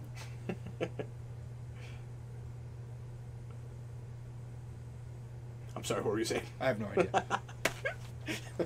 Like, oh yeah, I take a couple years off between watching movies so that it's fresh. Like, some people watch the same movie every year, or some people watch the same movie like 40 times in a row, and me, I'm like, I'm not gonna... Like 6-year-olds. Yes. I've noticed some folks will literally just play, like, well, I guess I'm gonna work on a project and let the first Lord of the Rings movie play 20 times behind me. Like, which is interesting to me, because I've had conversations with people where they're like, it's your favorite thing, and you didn't recognize the quote. And I'm like, no.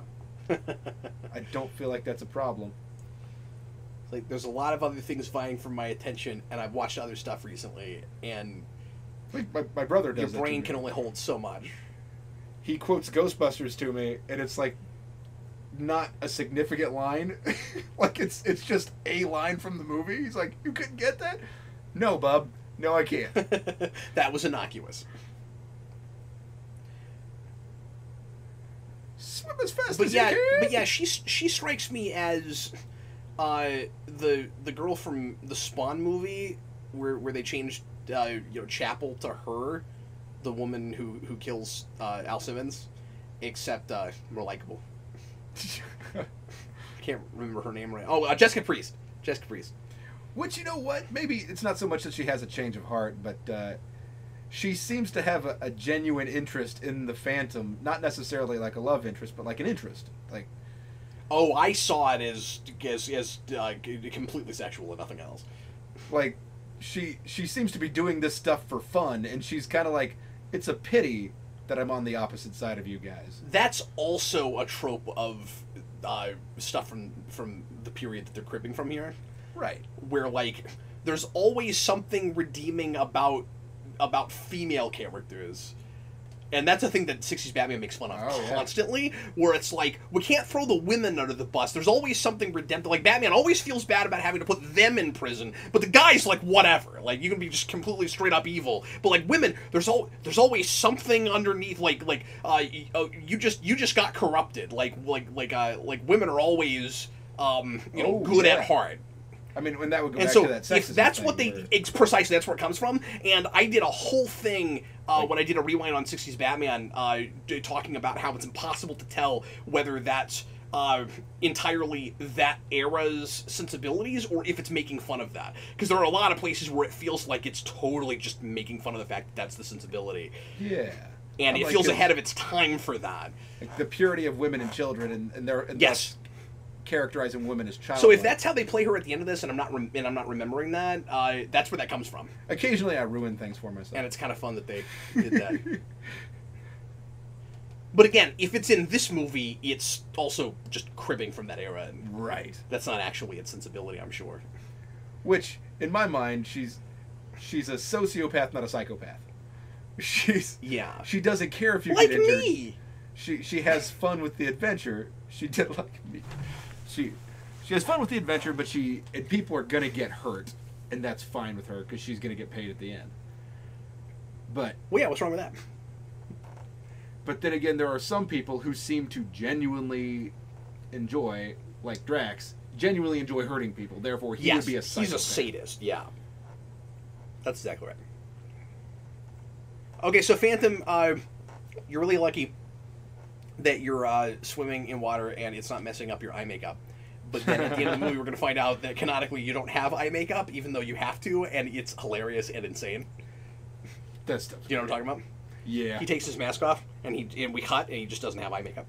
Well, it's all acrylic, so it peels off as he pulls back. Right, and then he puts it back on. He just puts it back on. It's very form-fitting. Yeah. Are we already in the third act? Yep. We are. Wow. This moved pretty quick. I mean, that's the point of a serial, right? Is it moves along, every little action scene pushes you to the next thing. And... yeah, it would have been a mistake for this to be as much as 2 hours. Yeah. Unless it just had an involved enough plot. Like, it being a MacGuffin plot, it's the length it needs to be. I mean, I'm not a Woody Allen fan, but I'm pretty sure it was Woody Allen who said that, like, the ideal length for a movie script is 90 pages. Like, yeah, you want it to be 90 minutes and no more. And I see things all the time that feel stretched to 2 hours. Like, somehow that validates it, where it's like, a feature is 2 hours. Nah, feature's longer than 60 minutes. You know they're pirates because they did, like, backflips into the scene. That skeleton's not real. That skeleton's not real. You know, and I would not mind actually watching The Phantom versus The Singh Brotherhood. Sure, yeah, that's the thing. Is like I said, the next movie wouldn't have to be a treasure hunting movie. Yeah. And like you can do different formulas, and I wouldn't go as far as like as dramatic a difference in the genre you're playing in, like First Adventure to Winter Soldier, but you could kind of do that, right? Where like the next thing could be like tribal politics. Or like there's a lot of different things you can do. And that was one of the things I really liked that 90s. I forget who wrote it. Dang it! I want to say it was not Peter David. I think he did the 4-issue mini that ran into it. But the next guy, whoever that guy was, he had some really good stuff that was literally set in Africa about people essentially trying to extract resources from a country. I remember you talking about that. Degrade the rights of the people in the country, and the Phantom being like, well, I'm not representative of the outside world, here is my home. And you could also just do more of a straight up crime thriller, because that like you've set that up here, which because you're playing with the mob, coming in and trying to make nice with a secret society. And so your sequel could be a big mob movie, or it could be a big secret society movie. Like, all of this is established. I mean, some of the stuff I've read, like, about poachers, things that you don't necessarily... I would be annoyed if it were literally the Phantom 100% in New York City. Yeah. Like, that would be the only sequel that I would... I mean, with a poachers movie, you got to be careful not to look like you're just doing a big, preachy, environmental PSA. But you can do it. You can do a big preachy environmental PSA. It just has to be... Well, sure. Yeah, absolutely. You have to have a story within it. Yeah. I'm just saying I wouldn't want it to just look like a propaganda film and not look like, a film. Which, I mean, there are a lot of these stories that... And now I want to watch Mortal Kombat. Yeah, that guy. He's really entertaining. I just love that he just spelled out his name to this guy. Which, I mean, that might be another thing of that kind of, underestimating somebody. That's exactly what it is. Because of what he looks like. That's like going to Genghis Khan and being like, my name is this. It begins with an X and ends with A. And you're like, no, you're dead. You're like, don't treat me like I'm stupid, please. You're just done. That man looks real dangerous. Everything he's in. Everything he's in. And he's in a lot of stuff. And he's got, one of the great movie mustaches. He looks... I would almost feel like if he had kids, they would have to be very well behaved. Yeah, he's so intimidating. So intimidating. Yeah, wouldn't want to beat that guy in a back alley or my bedroom. Because, imagine if your dad was, at the height of his fitness, was Arnold Schwarzenegger, right? Where... Oh, God. Is he really intimidating, or does he kind of look like the Michelin Man to you? Yeah, that's a good point. Where that guy, he's intimidating. Yeah, is he capable of not scowling? Yeah. Can he turn that face off? I mean, I do believe that my soul would be his if he commanded it. And I think he's in comedies and stuff. He can be a comedic actor, but he always looks really super creepy. There are some people that... And he also knows what movie he's in here. He's clearly loving this. Yeah. He should have been a Klingon. Oh my God. Yeah. He would have been great. And he's big enough to be a Klingon, I think. Not at all related to Klingons, but people Sure. who look intimidating. Until he got to a certain age, Robert De Niro was pretty intimidating.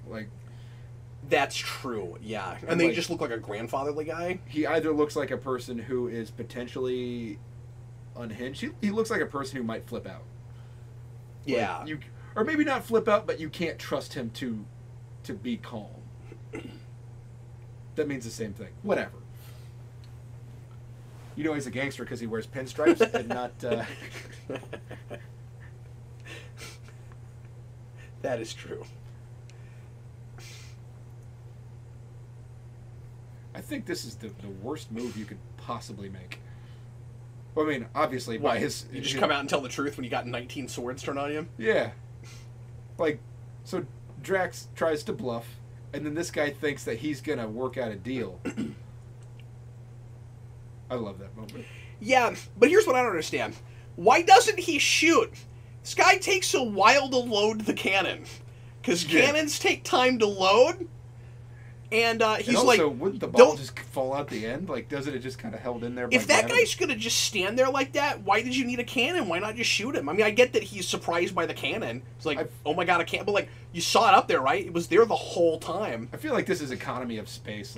It is. They made a mistake, not necessarily because of the dialogue and the moment and the payoff, but rather that cannon should have been off to the side where nobody noticed it. That's exactly right, yeah.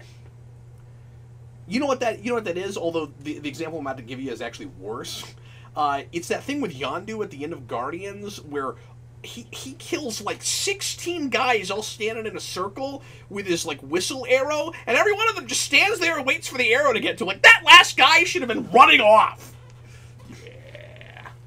Accept your fate. Like, it doesn't go Stand that still. It doesn't go fast enough that, like, it's pretty fast. It's slow enough that at least that last guy should. I'm out of here. It just runs off. They're all playing the telephone game. They're just waiting for their chance to hear the arrow. Yeah, it's always kind of a problem when a like red shirt knows he's a red shirt.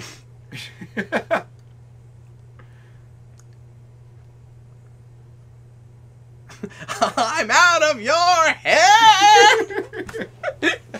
Put that thing back where it came from. Or so help me. So help me. So help me. I think that's the Phantom's line. He's talking about the skulls, right? Put that thing back where it came from.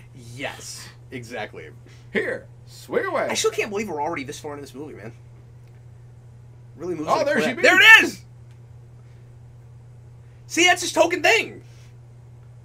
He's still doing it, and he doesn't look at anybody. Awesome. I'm just gonna look straight. I love that so much. Like, if I ever cosplayed as the Phantom, I would just walk around like this the whole time. Oh, maybe this is what I was thinking of: is that they have to join sides against the Brotherhood. Oh, okay. But I don't think she like rethinks anything. Damn, that headbutt was legit. Pardon me while I cuss on your show. A lot of this, it's cool. You do whatever, Vince. It's fine. It's fine. You're not hearing that often. Everybody's gonna be like, no, let him cuss if it means he can be here. The few people who remember. Commentary after dark. Sorry, what? So the few people who remember. Who is this dude? Why is he talking about the Phantom? Oh no, that's not true. I get questions about you all the time, Vince. Hit him with your briefcase. Vince, we've still got lots of viewers here from the earliest days, from the very beginning. Right on. There's a lot of 09, 2010, 2011. Yeah. No, people miss you. Maybe it's just there are people I can't believe stuck around when you didn't have time to keep doing this every week. Maybe it's just my eyes, but it looked like one of the guys swung at a pirate with a sword, and they had like not a blade sound, but rather like a club sound. Some of the sound effects in this scene are over the top and insane, and it's great. Like when Sing just did that flip over the railing, it was just like it's hilarious. I'm waiting for whoop, whoop, whoop, whoop, whoop, whoop. There's so much great old school choreography in the scene. Yeah. He's got a little blood on his mouth. That's a nice touch. Phantom, at some point you should invest in some Kevlar. Oh, sharks. It's also a good touch. Heck, I have no idea. We got pineapples and we got sharks. Cut to the next. He's got a sword at his face and sharks. What's gonna happen? You know, I wasn't paying attention to forget what he just said. But I'm pretty he's sure just it was gonna your soul is jump. mine. That would have been a bad place to cut in your serial, where it's like previously on the Phantom, and now the conclusion. He just jumps. There was a couple of Shadow serial moments where it was pretty much just that. Oh no, the Shadow is trapped, and then he punches like two people and he's out of it the next. Crap! I'm out of bullets in both guns. Maybe next time I shouldn't shoot the same number of bullets from each gun. Maybe sometimes I should shoot more in one gun than the other, so that I might have at least enough bullets in one gun. Huh. No, is that not how you do that? Well, you see, what you do is you close your eyes and you hope for the best. Oh. Well, that's what he does when he shoots cross-arm, when he's just not even looking. He's just like, whatever, I hit, you know. The power of bullets compels him. His super bullet powers. Powers of... It's a weird superpower. If I got bullets, I'm good. The world coalesces to my will. I'm like Domino, but only if I have bullets. You know that's my only weakness is bullets. I get shot, it's all over. So, like, you're impervious to fire and ice and asteroids. Well, I'm not going to go that far. Oh, okay. So bullets and asteroids. Bullets and are asteroids. Your only two weaknesses. That's right. So I can set you on fire, no problem. Asteroids, like bullets, as can long kill as you. I'm completely dressed in flame retardant stuff, impervious to fire. Man. You know, sometimes I envy you. You have flame retardant suit. Actually, I do have a flame retardant suit. It's my You really? It's my Ghostbusters flight suit. It's flame retardant. You should wear it sometime. Now, that being said, so that it's I not can set you on fire. impervious. Oh. And also, I've washed it with fabric softener. Therefore, I have ruined the flame retardant. See, if I If I'm ever in a situation where I need to really intimidate somebody, I'm just going to use a cannon. Because apparently, if you use a cannon, people just stand there like deer in the headlights and don't do anything. Even if they have a loaded weapon trained on you. Like, you should have shot the guy who was loading the cannon. But then again, like, there was no way out of that. Like, how many people are you going to shoot before they chop you up? Like, well, that's true. Then you're looking at death by cannon or death by sword. But that's why he shouldn't have done what he did. yeah. Like, it was the dumbest moment. Like, I love the horn work in the scene where it's like, I suppose it's okay for certain characters to be stupid. Like, especially in a thing like this. No, I'm Dexter's father. I'm Dexter's Whoa. Yeah, that looks real. You know, even when, like, obviously it was not real, but when I have gone back and watched some movies not too long ago, like Hellboy, and realized, man, the CGI was not good at that moment. Yeah.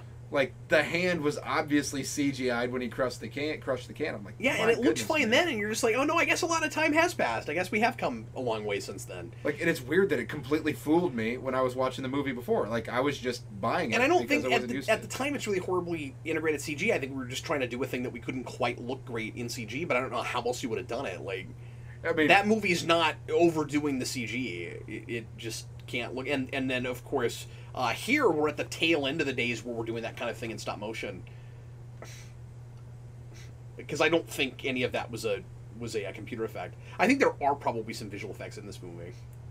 I mean, it was a computer effect for all the skulls to fly around each other, I'm pretty sure. Was it?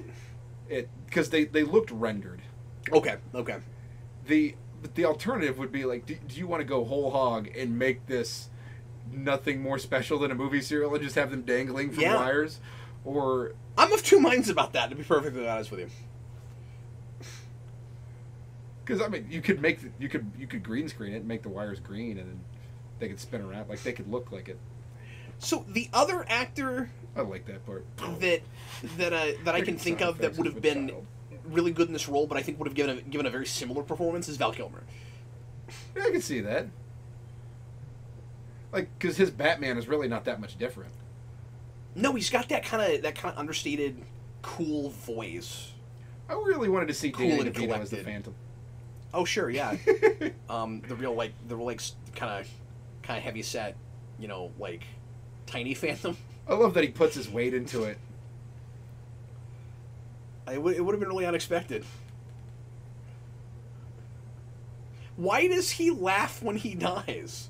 I've never understood that. He just goes, ah! Ah! It's hilarious. I don't know why he does that. I don't know. I've always enjoyed that. It's really fun. Like, that guy is he's just having so much fun. He's like, well, if I gotta go out, this is pretty spectacular. Sometimes I'm just cool with things regardless. I'm like, it doesn't have to make sense. Hey, I was going to ask you, have you seen, and I haven't, which is why I'm asking, have you seen the Phantom miniseries Sci-Fi did in the mid-2000s? Yeah, I did. I have it on Blu-ray. What was that like? I liked it.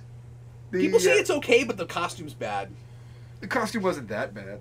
Like, it looks like a Sci-Fi Channel show. Sure. Well, I think a lot of people were disappointed because it didn't look like a traditional Phantom costume, but it was set present day, so, like, you would change it to some degree? Yeah. I mean, it was... Or was it set present day? Yes, it was set present day. Okay, that's what I thought. If not, then the, like, slightly distant future, or, like, the near future. Yeah. I'm going to watch that at some point. I just haven't gotten around to it. I like that they hunted him down, and I like that he learned. I was going to say I might ask you if I could borrow it, but I bet I could buy that for like $5. Oh yeah, it's crazy cheap. And I have the Blu-ray version if you want. Yeah, ooh, special, snazzy. Run away! Oh, okay. Something I meant to say at the very beginning, when we had the kind of recap for those who came in late, which I love, is if this was a TV show, that could have totally been the intro. Yeah. Like one of those, just talky intros where we're just explaining the backstory for the character. And then you would have just added credits after it. Like, nowadays, the way this movie is made, putting this on TV would not be that hard. No, that's true. especially if you're a giant studio that has stock stuff to use. So, why not? Well, and the lines between movies and TV are blurred so much. Like we give TV shows, budgets now. It's hard to do something like Spider-Man because that web swinging you just can't really do on anything but a massive movie budget. That didn't stop him in the 70s. Well, no, but that's why we wouldn't do it now. We have a recollection. This did not work well. But yeah, so if you did a movie about or a story about the previous Phantom, it would be set like right after the turn of the century, right? Like pre-World War One. Because they just gave us the dates. He was born in 70 something. Yeah. So he'd be fighting crime in 1905, 1910. The thing that I miss, and I mean, I realize this is a dramatically different topic, but the thing that I miss in this is more of a cooperation with... That's fine, you're not interested in what I'm talking about, that's cool. I only listen to people when they say my name. Vince! Ah! Say what you're saying. The thing that I miss in this movie that I really want more of is cooperation between the indigenous people and the Phantom. Like, I really... Yes. I do want to see more of this because I'm like, so you're in Africa, but it seems like the only thing that you're doing is they pay lip service to it, but it's nice that at least it's addressed. Yeah, I want to see more of it. I want to see more of him. Apparently, a lot of Phantom fans complain that they didn't do anything with the wolf. Like he's there and he's got like one token rescue, but he doesn't do anything other than that. Well, I'm okay with that. Oh, really? You don't like the wolf? I guess maybe this is her redeeming moment. Heck, I doubted myself, and yet here she is.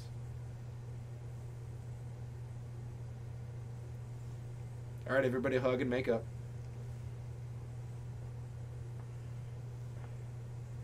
Oh, wait, is it the evil lady on the airplane? Yeah, I'm pretty sure that was Oh! I didn't remember that. Catherine Zeta. Okay, here comes. Jonesing for the Phantom. Here it comes. He's gonna... I see what you did there. He's gonna take off his mask, and then it's gonna cut.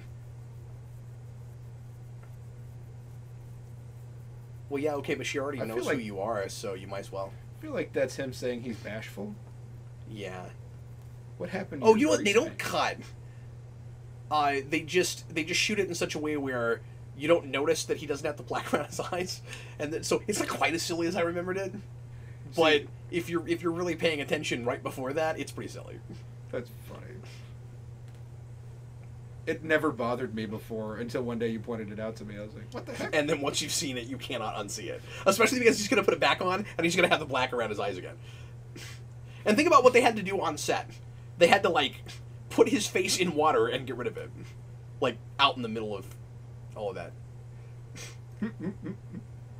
Like, before we do that, let's shoot these things.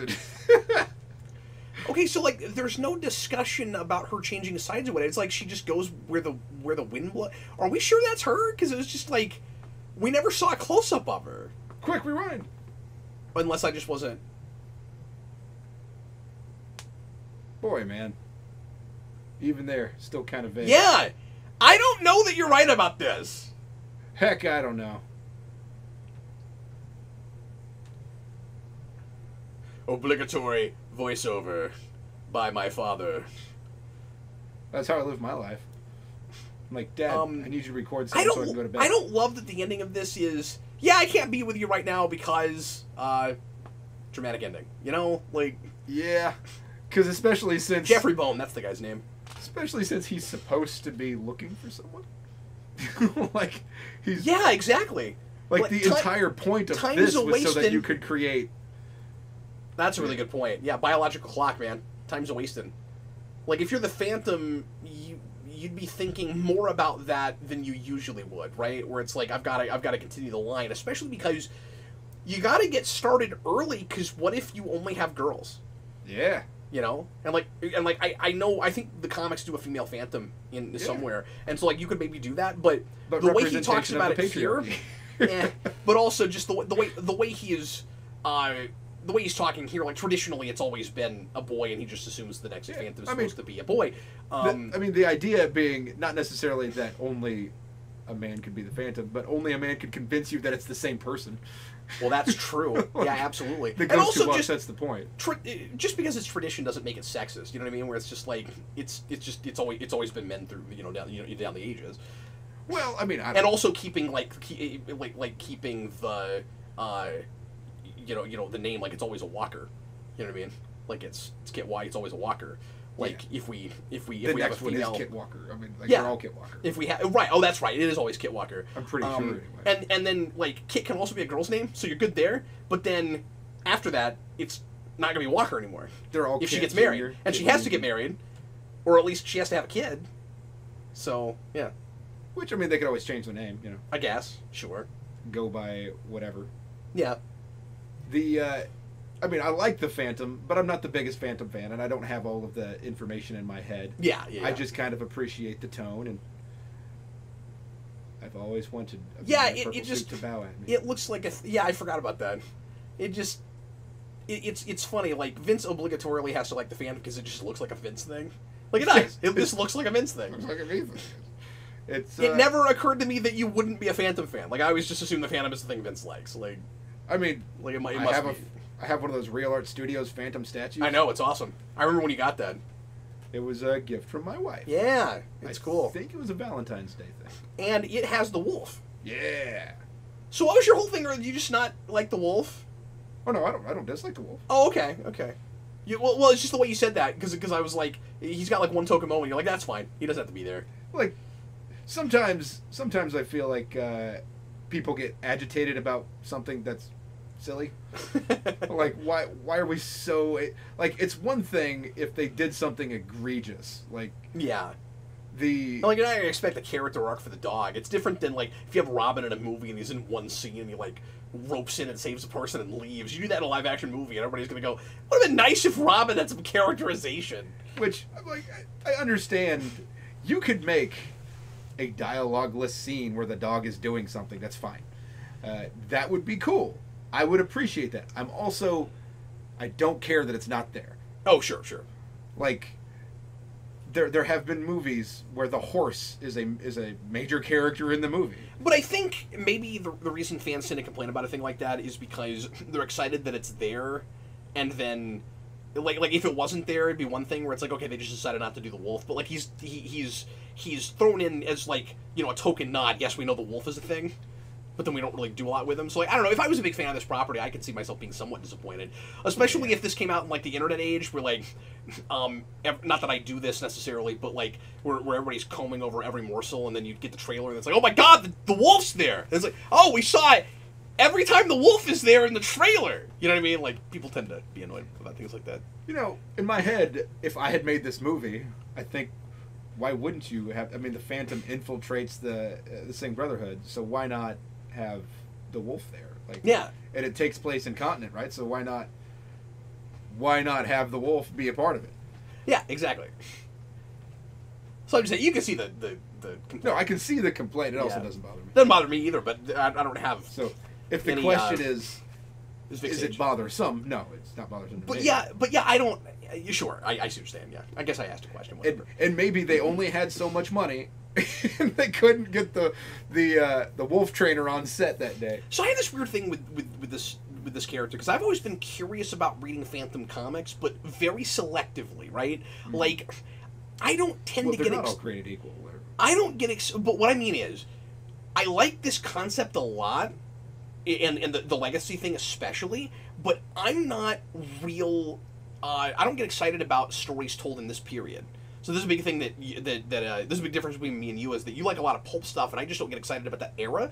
So like World War II stuff interests me, but like like jungle stuff doesn't. Like I can't get excited about Conan and stuff. But also just the 20s and 30s is a period. It has to be like a very specific part of the world and thing going on. So I want, like, modern day or beyond Phantom stories. Like, I'm very curious about a Phantom in the future and that kind of thing. Like, the legacy of a thing that goes back this many generations that keeps going well into... That's very interesting to me. I don't think you would be, like, a huge fan of Phantom 2040, but I don't think you'd hate it. Okay. I think you would find things about it to appreciate. Well, I guess I'm curious about all the stuff that uses this material, but in some other way. Like, I'm really interested in reading a female Phantom, but I don't really care about about Kit Walker about like this period of Kit Walker. Yes, I've read a little bit of the Dynamite stuff, and at this point, maybe I've forgotten which one it was. Maybe I have read the last Phantom. Is any of it just great, or is it all kind of mediocre?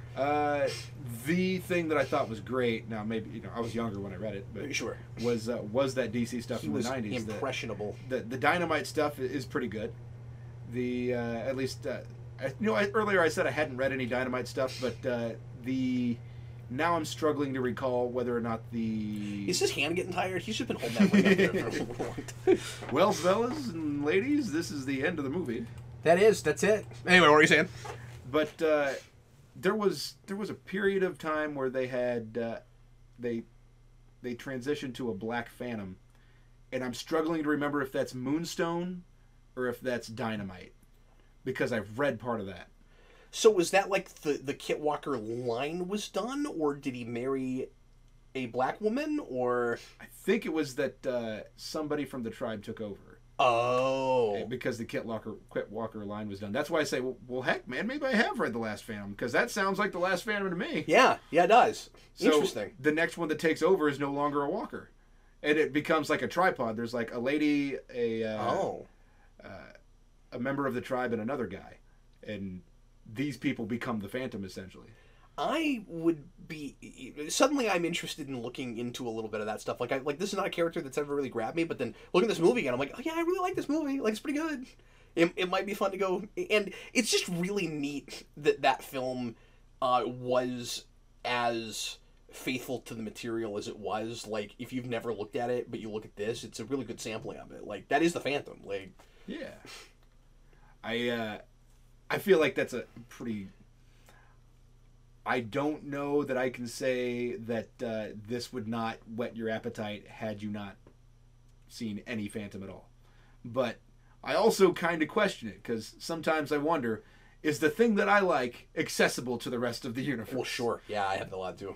So, like, sure, it whet my appetite, obviously. Like, that's where I started with the Phantom, was this movie. And then you move into some comic books and so forth and so on. I do have one of, if not the, because I don't know how many they made, Phantom movie serial, which in comparison to this is kind of dull. But well, I was going to say serial. It's probably stale at this point. It's like 25 years old. I wouldn't eat that. Like... It's very crunchy. It's kind of gamey too. I don't know what kind of beef they used in it. They've got like skull marshmallows, and there's like these much smaller skull marshmallows. The trouble is they put them all in the same bag, and then they have like a reaction with each other. Well, everybody, thanks a lot for listening. I hope you enjoyed it. Leave your comments and let us know what you think about the Phantom film. And hey, thanks so much for joining me, Vince. Yeah, it was fun. I had a really good time with you, and I hope you'll come back in the not too distant future. And once again, I was Captain Logan. And I'm Vince. Later, everybody.